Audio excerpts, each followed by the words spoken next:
Une question avec le projet de loi de finances 2019 qui actuellement est au Sénat. À l'Assemblée nationale, il y a eu ce qu'on a appelé un amendement malheureux sur les SIC.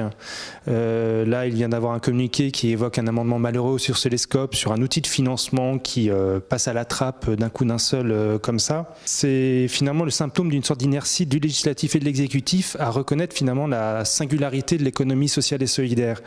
Est-ce que pour vous, qui avez fait de justement la nécessité de rendre plus visible et transversale l'ESS dans les politiques publiques, est-ce que c'est une forme d'échec ? Bien, en fait, ce que vous soulignez, c'est exactement le cercle non vertueux duquel on souhaite sortir, puisque d'abord, je voudrais rassurer le monde coopératif, ces amendements seront bien rectifiés avant l'examen du PLF, final du PLF, donc au plus tard en seconde lecture, donc les choses seront rétablies. Après, c'est vrai que l'histoire de l'ESS est parsemée de ce type d'embûches, et un des enjeux de ce pacte de croissance que j'ai pu présenter jeudi dernier, c'est justement de sortir de cette logique un peu de pompier incendiaire et de faire en sorte qu'on ait des mesures d'impact préalables à toute réforme sur le secteur de l'ESS. C'est pour ça qu'on a, dans la mesure très concrète que nous allons prendre à partir de 2019, chaque année, il y aura l'organisation d'une réunion de ministres. Donc tous les ministres concernés seront réunis autour du Premier ministre pour justement faire en sorte que nous puissions avoir plus de visibilité sur les impacts des réformes sur l'ESS. Qu'est-ce qui va se passer justement pendant cette réunion des ministres que vous allez organiser ? D'abord, on va suivre l'avancée du pacte de croissance. Il y a quand même un certain nombre de mesures qui ont été mises en œuvre et donc je pense qu'on y reviendra. Il va falloir assurer ce suivi.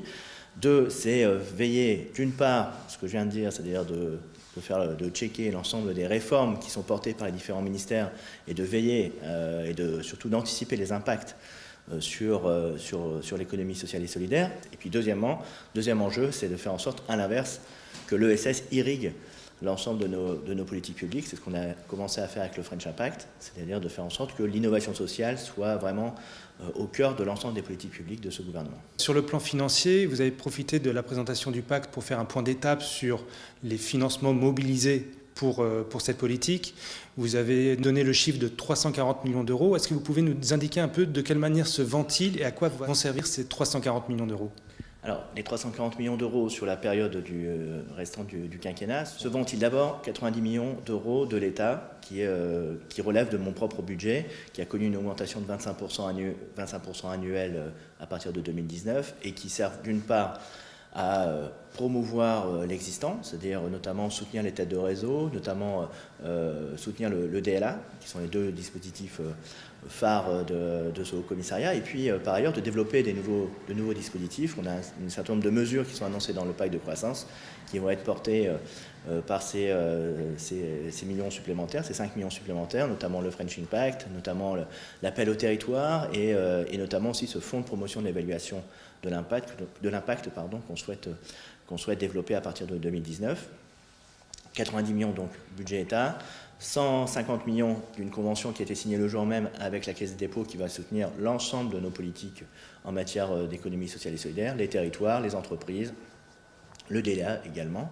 Et puis par ailleurs, 80 millions qui sont consacrés à des fonds d'amorçage, 3 fonds d'amorçage en partenariat avec INCO, avec Make Sense et avec Ring, qui vont être lancés au 1er janvier 2019 pour faire en sorte qu'on finance davantage, mieux, les jeunes pousses, les jeunes associations, les startups de l'ESS qui ont beaucoup de mal aujourd'hui à lever des fonds dans les 3 premières années de leur existence. Donc c'est plusieurs centaines d'entreprises qui vont pouvoir bénéficier de ces fonds. Et puis enfin, dernier élément, 21 millions d'euros de capacité de financement sont mobilisés avec la BPI pour relancer le FISO, le Fonds d'innovation sociale, dans une version 2, qui sera à la fois, que nous souhaitons étendre à l'ensemble des régions françaises, et puis surtout de faire en sorte qu'il soit plus accessible. Là aussi, on estime à peu près à 200 projets innovants qui pourront être ainsi financés par le FISO.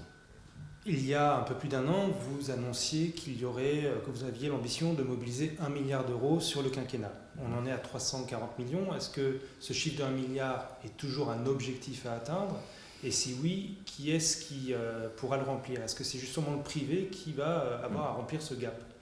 Alors, l'objectif est, vous remarquerez comme on a fait un tiers du chemin en à peu près 11 mois, donc je trouve que c'est pas si mal que ça. On est plutôt en avance par rapport au calendrier que nous avions programmé. Nous n'avons pas encore mobilisé dans les territoires. Aujourd'hui, les collectivités territoriales, par exemple, ne sont pas du tout mobilisées dans cette démarche. C'est ce que nous allons faire, notamment au travers de la labellisation des territoires French Impact. Et puis, des investisseurs privés vont venir aussi sur le changement d'échelle. Des investisseurs publics vont aussi, avec la BPI, on va travailler sur d'autres modes de financement. Donc aujourd'hui, on est vraiment dans une démarche globale. Ce n'est pas uniquement de l'argent privé qui viendra finir le travail pour aller au milliard. On est toujours dans cette démarche financement public, financement privé, à chaque étape du développement des entreprises de l'économie sociale et solidaire. Et puis encore une fois, on va travailler dans les territoires. Vous avez évoqué aussi dans les mesures du pacte de croissance la perspective d'une réforme du DLA. Quelle est votre idée sur cette réforme à venir ? D'abord, en faire l'évaluation, donc il y a des choses qui sont déjà en cours. Tout ça va se faire dans le cadre du comité stratégique du DLA. C'est le cycle normal de la vie du DLA puisque c'est une convention triennale. En revanche, il y a des choses qui ont bougé, y compris dans ce pacte de croissance. Par exemple, nous avons une des mesures qui est de mobiliser davantage le mécénat des TPE, en créant un plafond de 10 000 € qui devrait permettre aux TPE de s'engager encore plus dans le mécénat vis-à-vis des petites associations de proximité. C'est 2 millions d'entreprises qui sont concernées.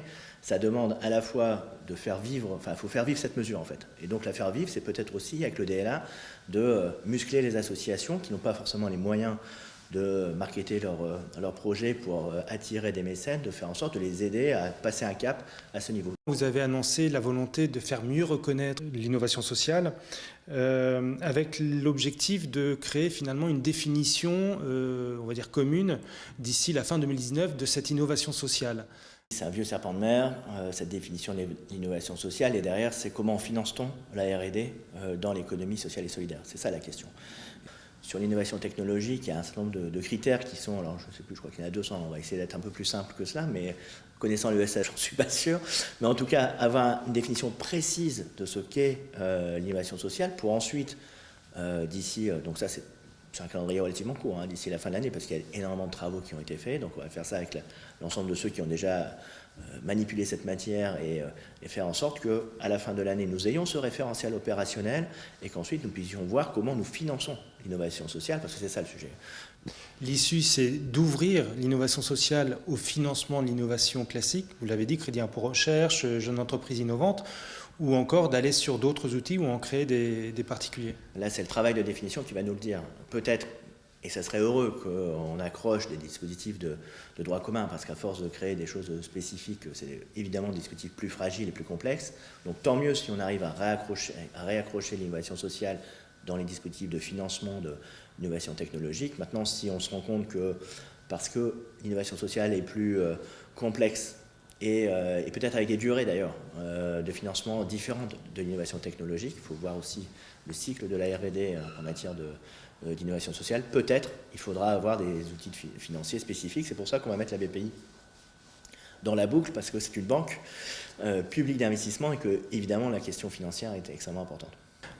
Quelle est l'idée exacte en appelant à la fusion de ESS France, donc la Chambre française de l'économie sociale et solidaire, le CNCRES et l'UDES? Alors, aujourd'hui, d'abord, c'est une impulsion que l'on donne, c'est un objectif, de faire en sorte que cette économie soit plus lisible. On l'a dit en début d'interview, il y a une partie de ce chantier qui relève de l'État, d'où la réunion des ministres sous l'autorité du Premier ministre, qui va permettre d'avoir plus de visibilité pour cette économie, mais ça ne suffira pas. Il faut absolument que les acteurs de l'ESS s'organisent. Dans la loi, on a ESS France qui est censé représenter l'ESS au niveau national et international, et le CNCRES qui représente les territoires. Donc on a un peu la tête et les jambes. Donc, notre ambition, c'est de dire, réunissons la tête et les jambes et créons collectivement une entité qui soit beaucoup plus visible, beaucoup plus puissante, qui embrasse aussi davantage. Je pense notamment, par exemple, à l'IAE. Il y a aussi un certain nombre de partenaires qui pourraient être aussi dans le conseil d'administration rénové de ESS France, qui engloberait à la fois cette dimension internationale et nationale, mais aussi une meilleure articulation avec l'ensemble des territoires pour faire en sorte que tout simplement ce soit plus efficace et lisible. La question n'est pas celle des moyens. Je l'ai dit à l'ensemble des acteurs, je leur ai dit, je garantis l'ensemble des moyens au global de l'ensemble de ces institutions, qu'elles soient fusionnées ou pas. J'accompagnerai la transition. l'État sera au rendez-vous de cette transition, mais je pense que c'est un constat partagé avec l'ensemble des familles de l'ESS, comme avec les entrepreneurs ou les dirigeants associatifs, comme avec l'État. Donc après, c'est aux acteurs de se responsabiliser et d'y aller. Alors, le Conseil supérieur de l'économie sociale et solidaire s'est réuni suite à la présentation de ce pacte. Vous avez essuyé un certain nombre de critiques lors de cette réunion de la part de certains membres, certains membres du Conseil, estimant que vous n'aviez pas suffisamment partagé l'élaboration de ce pacte de croissance, alors que le Conseil supérieur est justement fait pour cela. Qu'est-ce que vous leur avez répondu ? Alors d'abord que cette concertation avait eu lieu, puisque dans les 6 premiers mois de ma nomination, j'ai réuni, d'ailleurs au lendemain de ma nomination, j'ai réuni le CESS pour justement mettre au travail les 2 commissions innovation sociale et développement économique pour produire des rapports qui m'ont été rendus, je crois, en mars-avril, qu'ensuite j'ai complété de mesures complémentaires venant du terrain, venant aussi des discussions en bilatéral pour arriver à la présentation de ce pacte. Encore une fois, nous ne sommes pas dans une co-construction, nous sommes bien dans la création d'une politique gouvernementale. Quand je regarde les recommandations du CESS, ils sont à 80% couvertes par le pacte de croissance. Ensuite, c'est au gouvernement d'abord de mettre en œuvre le programme présidentiel. Donc vous regarderez aussi combien ce pacte de croissance colle effectivement au programme présidentiel. Et puis ensuite, s'ouvre une deuxième phase là, depuis le 29 novembre où nous allons recueillir l'avis du Conseil supérieur et bien sûr libre au Conseil supérieur de nous faire des propositions d'enrichissement de mesures complémentaires que nous pourrons éventuellement mettre en œuvre dans les années qui viennent. Alors il y a un aspect qui n'est pas évoqué dans le pacte de croissance de l'ESS et qui tient une place dans la ligne éditoriale du FILCIDES, c'est les questions de qualité de l'emploi, de prévention, de santé au travail dans les secteurs de l'économie sociale et solidaire. Est-ce que c'est un sujet qui va trouver sa place dans les prochaines étapes de réflexion et de co-construction de cette politique publique ? Alors, d'abord, sur ma présentation a déjà été assez longue. J'ai fait 50 minutes de présentation de ces 34 mesures. Là, on est sur des mesures structurantes. Ensuite, elles sont complétées par une cinquantaine d'objectifs complémentaires, qui d'ailleurs sont soumises aussi à avis du Conseil supérieur de l'ESS. Et dans ce volet complémentaire, nous avons une série de mesures sur l'emploi, les filières d'avenir, les métiers d'avenir, l'enseignement, la sensibilisation à l'ESS, mais aussi sur la qualité de vie au travail, la prévention du burn-out. Quel est l'enjeu ? Parce qu'on voit qu'il y a un double mouvement. Il y a ce fameux chiffre de 500 000 départs à la retraite d'ici 2025 qui pose la question du renouvellement, à un moment où il y a une appétence de plus en plus forte des jeunes pour ce secteur. En même temps, on voit aussi beaucoup de jeunes qui rentrent dans le secteur et qui en ressortent parce que soit salaire pas assez élevé, et qui ne sont pas salaire qui n'est pas compensé non plus par le sens ou la qualité qu'ils cherchaient dans leur exercice professionnel. Est-ce que c'est ça les enjeux ? Il y a à la fois ce que vous avez indiqué au travers notamment de ces 600 ou 700 000 départs en retraite dans les années qui viennent, c'est déjà de les identifier et ensuite de voir quelles sont l'évolution des métiers derrière, parce qu'on sait très bien que ce ne sera pas du 1 pour 1 et que, notamment dans le travail social, on a une profonde modification des pratiques et une désinstitutionnalisation dans le travail social qui amène à ce que les métiers soient différents. Donc déjà, c'est identifier de quels métiers nous aurons besoin demain. Deuxièmement, c'est quelles sont les filières d'avenir.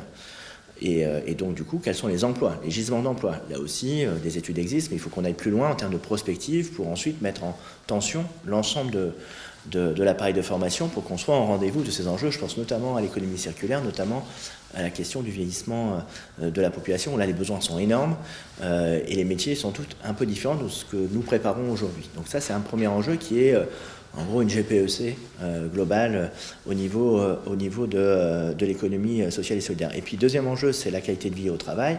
Donc là, c'est de l'observation, c'est de la prévention. Donc là, on va travailler ça avec notamment Muriel Pénicaud pour faire en sorte que, notamment dans les métiers qui sont les plus pénibles, les plus durs, où il y a aussi beaucoup vous l'avez dit, de turnover, parce que c'est des métiers, je vous dis encore une fois, j'ai dirigé une association médico-sociale, donc je sais combien ça peut être extrêmement rude, et combien aussi, parfois, les associations sont insuffisamment outillées en matière de GPEC pour prendre en considération ce burn-out ou cette usure professionnelle, ou ces risques en tout cas. Et donc ça, c'est un travail que nous allons mener pour faire en sorte que dans les mesures que nous allons proposer, que nous allons travailler d'ailleurs avec le Conseil supérieur de l'ESS, nous puissions prévenir ces risques de burn-out ou d'usure professionnelle et rendre ces professions plus attractives au-delà de la question de la rémunération, qui est un autre sujet qui relève aussi d'un certain nombre de dispositions conventionnelles, mais là, c'est les partenaires sociaux qui sont à la manœuvre.